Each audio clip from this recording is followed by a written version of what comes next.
If you want to sound professional, you have to upgrade your language.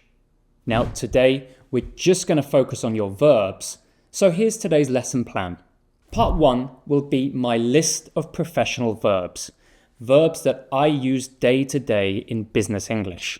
In part 2, I will give you a script using all of today's professional verbs. This will improve your listening and help you internalize today's language. Now, our first verb is really professional, and that is ascertain. Perhaps you use find out, which is fine. It's a great phrasal verb. However, ascertain is a word that I use in meetings and emails with the same meaning as find out. Very often, we ascertain the cause. We ascertain the facts. We ascertain the situation. As you can hear, you could absolutely use find out with exactly the same meaning. What I'm giving you here are collocations. Collocations are commonly combined words, so ascertain the situation is really common. Here's a good example sentence. We're working hard to ascertain the cause of the delay. That's probably something you'd put in an email. Instead of saying say again, try reiterate. Now, it's not a perfect synonym at all. Reiterate has a different nuance. It means that you're saying it again in order to emphasize or give importance to something. Very often, when you're speaking to clients, you'll reiterate your commitment to a project. That means you're saying it again to really emphasize, in this case, that you're committed to the project. I do like this word. It really shows passion in some cases where you reiterate your message. The manager reiterated the importance of the project. In a similar area, instead of saying say more, try elaborate. Elaborate. Elaborate means to give details. I very often, as a teacher, when I ask a question to the student and they give an answer, I say, could you elaborate? It just means, could you give me more information? Could you give me some details? So very often you will ask someone to elaborate on a plan, elaborate on some information, elaborate on their answer. This is when you just want more. An example sentence, could you elaborate on your plan for the upcoming sales season? Instead of saying discuss, try confer. Now, it's important to use this correctly. So you confer with someone. Very common in business, you confer with your team, confer with your manager, or you confer about something. We're going to confer about this project, confer about topic. I need to confer with my team before making a decision. This is a great one, by the way. If you're in a negotiation or something, just to buy some time, you don't need to make a decision then. You say, I need to confer with my team first. Instead of saying do quickly, try expedite. Expedite.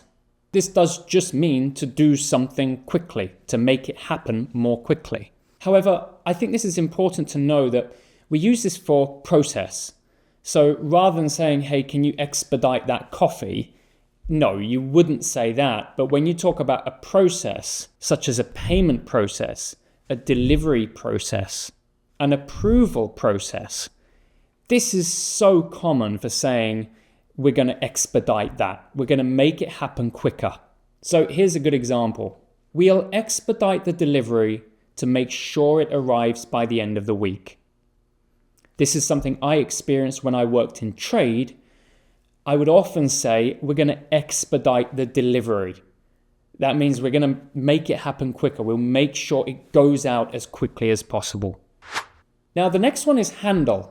Handle, you're probably familiar with. You probably hear it a lot in business. Perhaps you would say do or manage, but handle's a great upgrade in business. Some common collocations would be to handle a situation, to handle a problem, to handle a client, to handle a task, or to handle a complaint. Those are probably the top 5 collocations in business. An example sentence: could you handle any issues while I'm out of the office? Instead of saying to make something happen, try implement.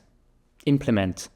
This means to make a plan or to make an idea a reality, to make it happen. So again, I think it's good to know the collocations for this, because you'll always hear this. You implement a plan, a strategy, a system, a policy, a change.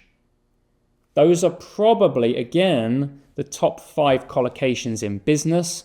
This is how native speakers naturally add words to our vocabulary. We keep hearing the words in context. We build up the common collocations, and then we are able to start using those collocations. That's how we start. So, okay, I'm going to always say implement a plan. And then eventually you'll build out to other combinations. I always tell my students, learn the collocations, find out the top 3 or top 4 or 5 collocations for the new words you learn. It's essential we implement this strategy as soon as possible. Instead of saying show, try indicate. This is probably something you hear in presentations, and very often we talk about something indicating something to us.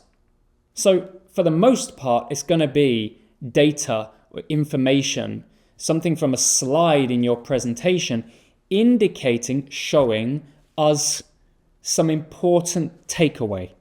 The latest data indicates a significant change in consumer preferences. A simple one: instead of tell, try notify. Now be careful here. A lot of my students in this academy say notice. He noticed me. That has a totally different meaning. Notify is the word you want when you get or give a message. I'll notify you of any changes. Could you notify me if there's any issue? Finally, instead of using develop, let's try cultivate. Now again, this is not a perfect synonym, but in certain contexts, it's a nice word to use. Cultivate is where you're trying to grow something, like a relationship or a certain culture in your workplace. Some common synonyms are nurture or foster. Personally, I love cultivate. I use it a lot. We're trying to cultivate an open communication culture in our company. Okay, so you have your list. Now we are into part 2, where I'm going to give you my script using all of today's professional verbs.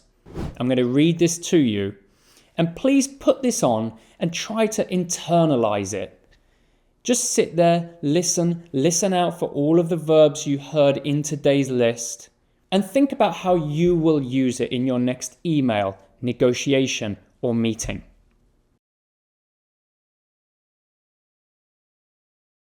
In the fast-paced world of business, success hinges on our ability to ascertain market trends and cultivate strong customer relationships.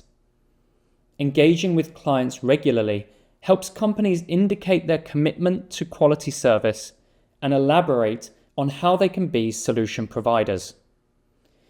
When an issue arises, it's crucial to confirm with our team immediately, discuss how to handle the problem, expedite solutions, and notify customers. Implementing effective strategies and solutions is at the core of every successful business, and it's essential to reiterate this commitment to excellence at every opportunity. If you made it this far, I'd like you to go to the comments section and give me a thumbs up emoji.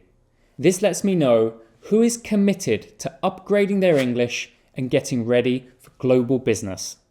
If you liked today's video, please hit the like button, but more importantly, write comments to me about the video or what you want to see. I always connect with you, I always respond. I love to see the community grow, and I want to be a part of your business English journey. I hope you have a great week this week, and I'll be back soon with another lesson and another step to becoming a global leader.